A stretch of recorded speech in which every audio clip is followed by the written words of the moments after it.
You've probably said these words 100 times. If you've ever been to a Catholic Mass or a lot of other Christian services, you know them by heart.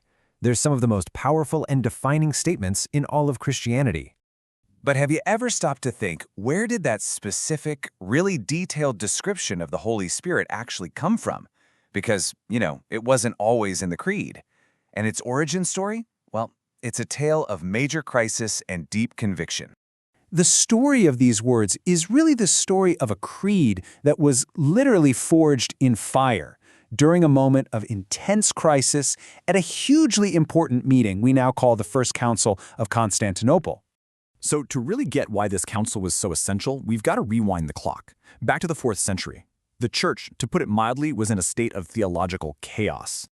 You see, the first big council at Nicaea in 325 AD was supposed to have settled the question of Jesus' divinity.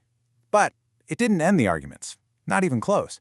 In fact, the decades that followed were anything but peaceful. New fiery debates were popping up all over the place, challenging the very nature of the Trinity itself. The main conflict, the really big one, was centered on a new teaching, what the Church would eventually call a heresy known as Macedonianism. Its followers had this intense name, the pneumonomachy, which literally means combatants against the Spirit. They argued that the Holy Spirit wasn't actually God, but was a created being, something less than the Father and the Son. And look, this wasn't just one problem. It was like the Church was getting hit from all sides at once. The old Arian heresy, the one that denied Jesus' full divinity, was still kicking around.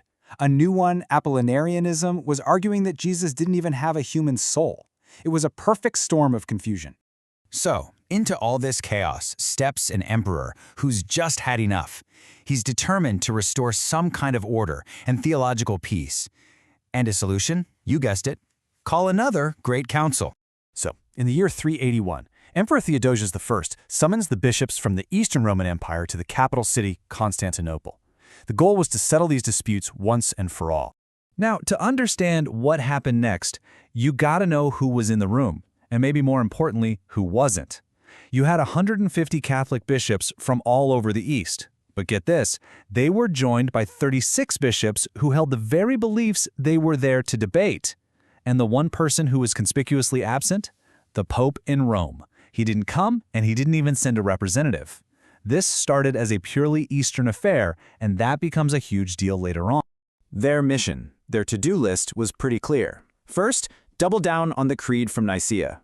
Second, confront this heresy against the Holy Spirit head-on. Third, condemn all the other heresies that were causing trouble. And finally, sort out some internal leadership drama going on in Constantinople. So what happened? While the council produced some incredibly decisive results, but, and this is a big but, some of its decisions would spark brand new controversies that would last for centuries.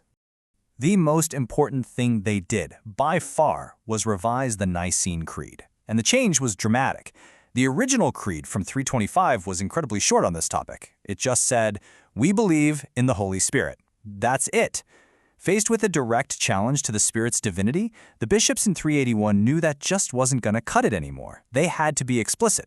Their solution was brilliant. They added a series of crucial, laser-focused phrases. Calling the Spirit the Lord, the giver of life, was a direct way of saying he is sovereign, not a created thing. Stating that he is adored and glorified right along with the Father and the Son put him on the exact same level of divine worship. You can see how each new line was like a precision tool designed to completely dismantle the Macedonian heresy.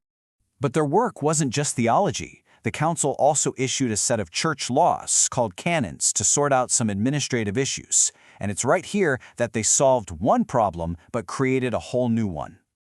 And this is where the new trouble began. Canon 3.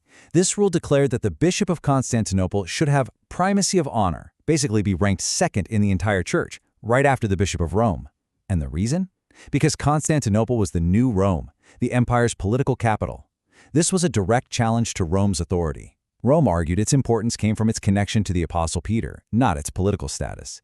It was a fundamental clash of ideas. This tension leads to the final and maybe the most fascinating part of the story.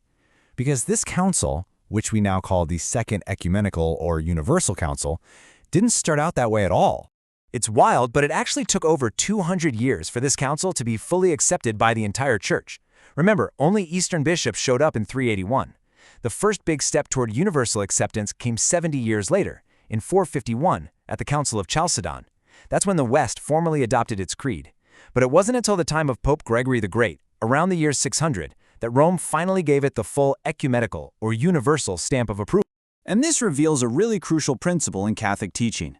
A council's universal authority isn't automatic. It's not enough for it to just happen. It requires confirmation from the Pope, who is seen as the successor of St. Peter. That became the ultimate test for Constantinople's decisions.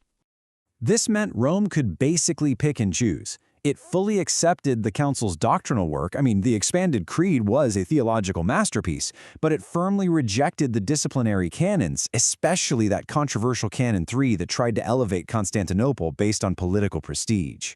And what a legacy it is. Think about it. This council gave us the final, orthodox definition of the Trinity.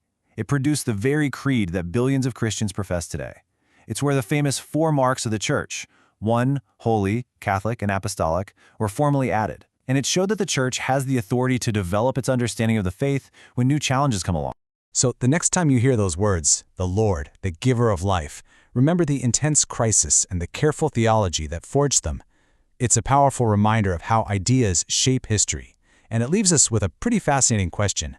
What does it mean for our world that a debate from over 1,600 years ago still defines the core identity of billions of people on this planet today?